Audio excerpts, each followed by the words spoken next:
Samahan niyo po kami pumunta sa bukid. Kami po ay bibili ng pipino. Maganda po sa lugar na ito. Sariwa po ang mga gulay. At syempre, may magandang tanawin.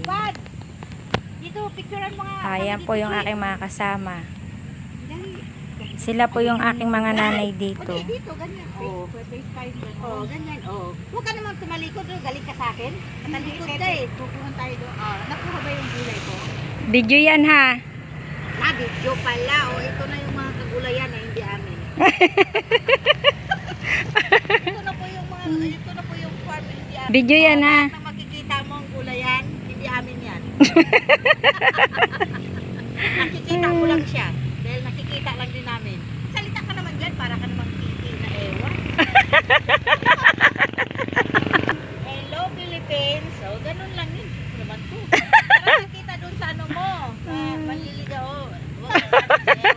Hi. Hello. Lahat ng, ano ba to? Kalabasa, hindi pipino. Pipino at saka ampalaya. Pipino at saka ampalaya. Lahat na nakikita nyo, hindi amin ay yan. Aming farm. Sinama ko lang po ito. Dali na, dito tayo. Maginit eh. Ala, ang ukra oh. Dito na tayo eh.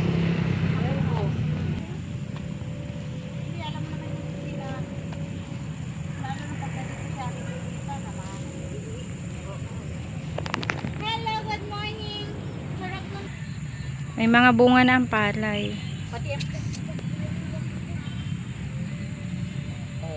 Malapit na rin pong harvesting yan, itong malapit aming na yung harvestin yung palayan ko.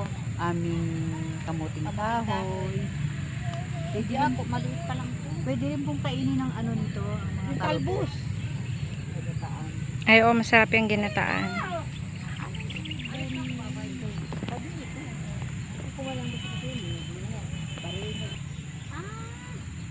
pangbugaw.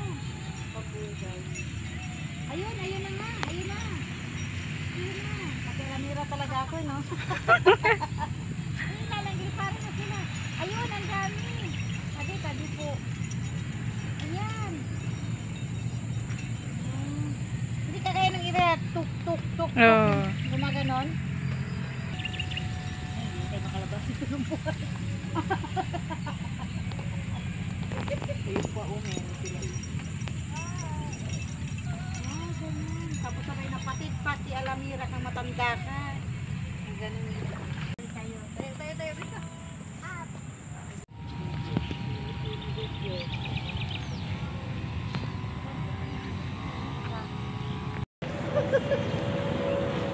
Pati talaga airplane.